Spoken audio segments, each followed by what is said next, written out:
Hello, everybody, and welcome back to Blue Jays Today, where your boys, we always got something to say about the Toronto Blue Jays. I'm your host, Adam Peddle. And I'm your host, Nicholas Playalog. Mark Fiensand recently released an article, and in that article, he was detailing some recent ongoings with Vladimir Guerrero Jr., talking about the contract extension, how it is not close, not particularly close at all right now, and then also discussing a trade with Vladdy. And even though the Toronto Blue Jays don't particularly want to sell him, they could be convinced if the offer is right. We're going to get into all of that, break that down, give our thoughts on it. If you haven't already done so, hit the like, smash the subscribe button.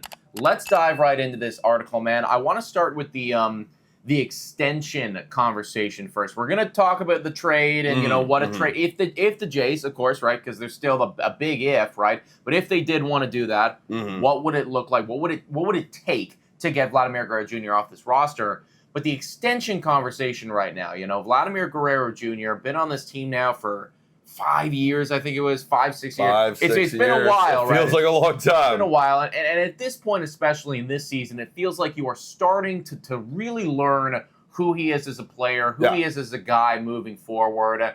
And apparently they're not close on the money. No, they're not close. According to Mark Fiensand right here in this article that he talks about 7 All-Stars who could be traded after the All-Star break. You got right here, Guerrero and the Blue Jays have discussed a potential extension, but sources said the two sides were not particularly close to getting a deal done. Now, just to, this is kind of a follow-up on what we knew in the offseason where the Blue Jays, they weren't close in any conversations, mainly because the Toronto Blue Jays, well, we didn't know who Vladimir Guerrero Jr. was. To your point, now we're starting to get to know him a little bit more. And Ross Atkins has already mentioned a little bit earlier in this season that he's not going to be having any extension conversation. So I think that this is just a copy and paste from where they were already in this offseason. Right. And those extension conversations may be getting a little bit closer in this following offseason once you get to learn who Vladimir Guerrero Jr. is a bit more at the end of this season. Yeah, no, I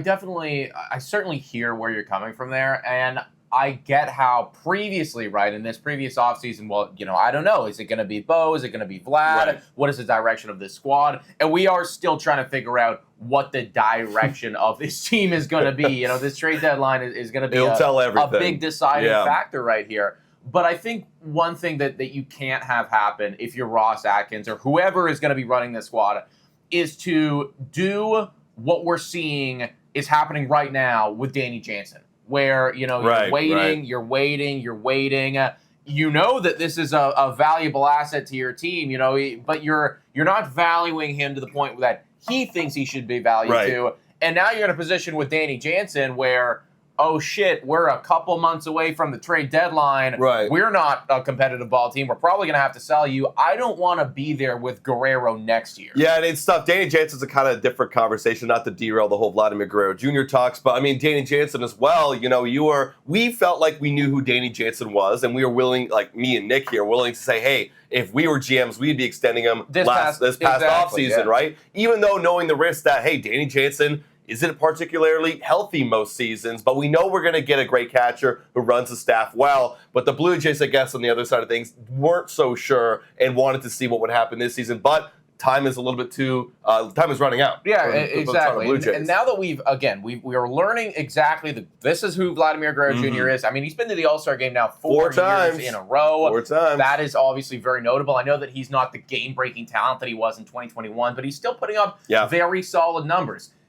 If you're not close now, okay. And if you hold on to him, okay. This is something that needs to get addressed this offseason. It has to get done this offseason. And also, too, that's something that Guerrero is going to know. And maybe he's going to be asking for a little bit more money, knowing that you have to extend him this offseason if you don't trade him right now. So I guess the next question is to pivot off of this extension talks is what would be a realistic offer for Guerrero right now? What is something that you're comfortable with signing him to? What's something that you think they're going to sign him to at the end of the day? It's interesting because you look around the league, and Nick and I were doing our research, and it's hard to find an exact comparison to a Vladimir Guerrero Jr. because Vladimir Guerrero Jr. is a generational talent where, he's expecting himself to play even better than he currently is this season, where he really hasn't been in the last few years. So we kind of looked at a couple examples around the league that is kind of comparable to Vladimir Guerrero Jr. The first example that I'm going to bring up is what I think Vladimir Guerrero Jr. wants to get paid like, and that is Rafael Devers over on the Boston Red Sox. He had a huge extension a couple years ago when he was 25 years old, and that deal was for 10 years, $313 million. So on average annual value, simple math, it's 31.3 million dollars average annual value. Now, Rafael Devers, when he signed that deal at 25 years old, had an OPS of 854, and he had a batting average of 283. He was putting up great numbers. Where you look at Vladimir Guerrero Jr. so far at the age of 25, it's a little bit less than that, right, in terms of the OPS, but very similar OPS plus. Actually, Vladdy is a better OPS plus. So Vladdy's going to want to get paid something close to that. However, Nick, what are your thoughts on that kind of deal for Vladimir Guerrero Jr.? I mean, I think that, again, I certainly would hear Vladimir Guerrero Jr.'s argument. It's like, hey, I'm a $300 million guy, right? That's always been the number that people have thrown out. It's 300, 350, somewhere in that range of outcomes. It's just when you look at those numbers from Vladimir Guerrero Jr., it's abundantly clear they are being propped up immensely from 2021. And, you aren't that guy anymore. If I look back at the last 3 years, yes, you've gone to the All-Star game every single time. And yes, you've been, consistent with what it is that you're doing, but it's not that same game-breaking talent that you were. And I don't think that what he's done in the last 3 years is worthy of a $300 million contract. And I think that's where the Toronto Blue Jays are going to come from. And they're going to look at some of the other guys around the league at that first base position.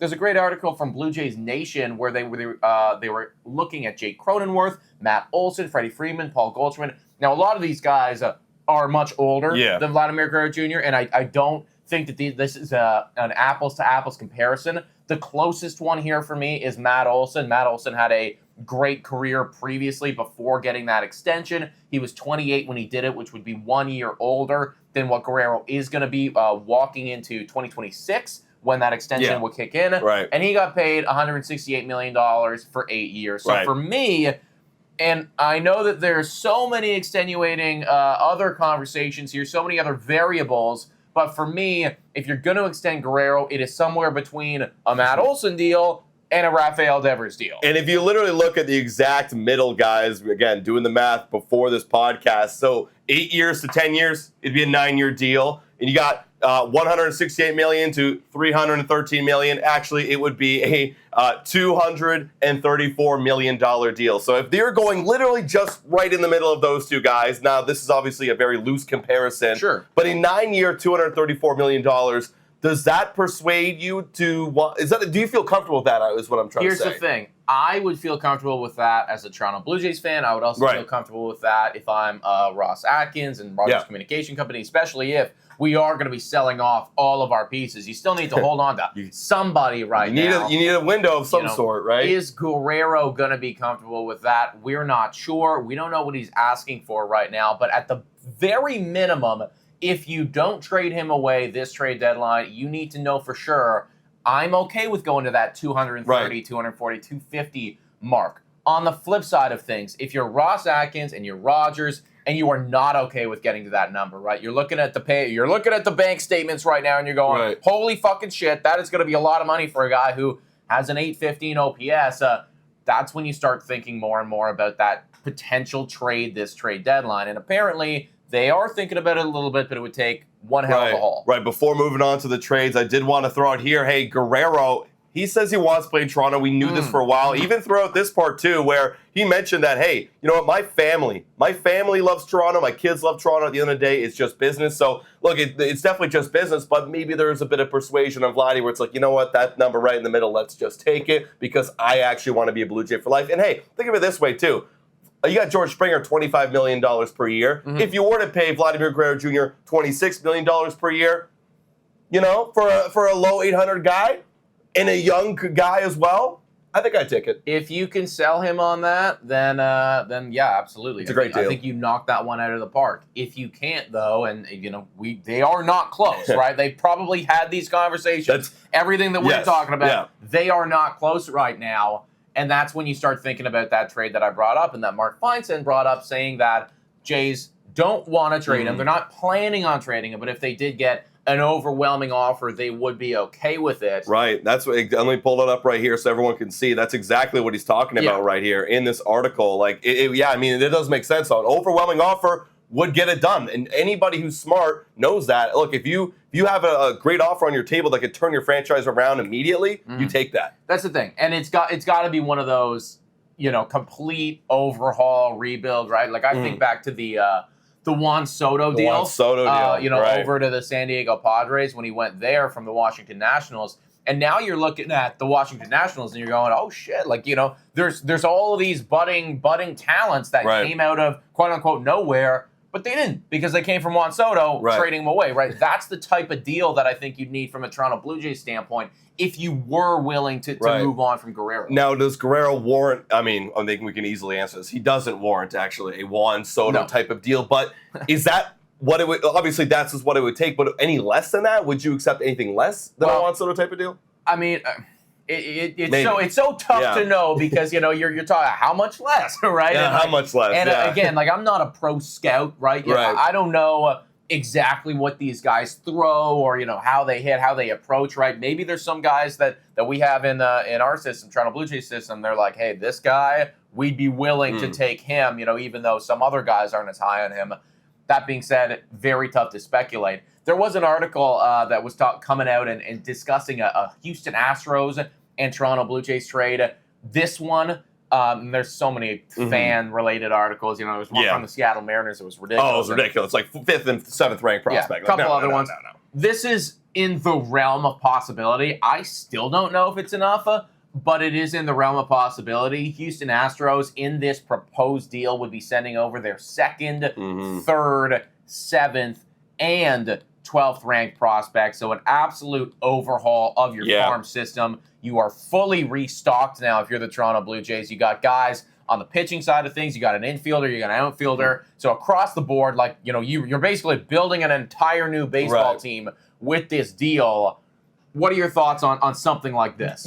I do think on paper, this actually is a pretty good deal. You're getting a 2nd, 3rd ranked prospect, like you're saying, a 7th and a 12th. Like, this is a big send-over for a guy who's got only one more year of control, who in the last few years has had a 130 OPS plus, right? Like that does make a lot of sense. However, from the Toronto Blue Jays point of view, you have to consider, what does this trade do for our fan base? And because Vladimir Guerrero Jr. is the face of this franchise. So when you're selling away a guy like that, it's more than just guys on a page. It's how can I sell to my fan base to come back and buy tickets and be a fan of this team if I just trade away a face? So for me, all these guys on this list, no one is ready to go play in the major leagues this year or next year. All these guys are future prospects. So if you're looking at Bo Bichette, who's not doing so well right now, George Springer's a lovable guy, but he's just not bringing that fire star power. If I'm trading away my 1-star power, how am I going to convince my fan base to fall in love with these next guys if they're not even up for the next couple of years? So that, for me, from a business standpoint, it's a tough and murky situation. Well, we do know that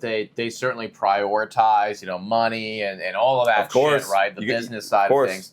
However, I would also argue that if you're making a Guerrero trade, right, like even if we got back somebody who, and here's the thing, right, if you make a Guerrero trade and you get back a major league ready player, he's not going to be that good because then what's the point of, trading for Guerrero on the other side of things, right? So I think that, like, if you're trading away Vladimir Guerrero Jr., you have to understand that, like, you are pissing off the fan base, regardless of what comes back, right? Unless it is like a Paul Skeens level deal. We were joking about that before we even started recording. That would not happen, You're going to piss the fan base off. We are going to be upset that Guerrero is not going to be on the team for the next decade of time. We got his jersey. We paid to watch this guy for years. He was supposed to be the guy. So if you are doing it, I think that that's just inherently understood. And at that point, it's, okay, we just need as much fucking return as possible to make us do this. Whoa, time for your daily Betway breather. A quick reminder that the best place to bet is on Betway. Must be 19 years of age or older to play. In collaboration with iGaming Ontario, please bet responsibly. Now, back to the content. And I'm going to say this for the quadrillionth time. Doing this would effectively mean Ross Atkins will be fired. Like, imagine, because if he gets traded, everyone already hates him. If Ross Atkins, the guy that gets rid of Vladimir Guerrero Jr. before even trying to extend him, pitchforks, torches are going to his door. He is gone, right? Like, he is gone. And if you trade for, as this article just suggested, 4 top prospects, I want somebody else managing these guys. Exactly. I want somebody else dealing with their development and bringing them up and creating a team around them, right? Because if you did something like this, well, this is going to be the new window when they come up. I don't want you fucking handling that, Ross Atkins. Yeah, no, exactly. It would definitely be a death sentence. So with that all being said, I think a Guerrero trade is highly unlikely unless you get a haul of hauls, right? Like, this on paper looks pretty equal, maybe even a little favor to Blue Jays. Who knows? But you need a haul of hauls to make it happen because there's going to be a lot of fallout that happens in a Guerrero trade. Ultimately, man, for me, it just comes down to one thing or the other, okay? You extend him, great, I'm happy with it, but you have to make sure that you do that. You trade him, okay, that sucks, but you make sure that you get a haul. What you cannot do is play this middle ground of, oh, well, we want to leave our options open and whatever, and we're not close on a deal, and we don't want to trade him, and then, it's next year, and, Vladimir Guerrero Jr. is a couple months away from free agency, and we're fucked. I think it's funny you say that. We want to leave our options open. I think by leaving your options open any longer, you actually choose your option. Correct. And it is losing Vladimir Guerrero Jr. So, Ross Atkins, if you want a chance to even save your job, I think you extend him after this trade. For real, dude. That might actually be one of those things where you can look back at Ross Atkins and go, okay, finally, you did something right. But, folks, let us know your thoughts about this in the comments down below. What should the Toronto Blue Jays do with Vladdy? What should they do at this trade deadline? Overall, folks, please let us know down below. Guys, $3 a month to become a Patreon member. Shout out and thank you to all of our current Patreon members. You guys are absolutely awesome. And to our YouTube members as well. Thank you so much for watching. And as always, go Jays, go!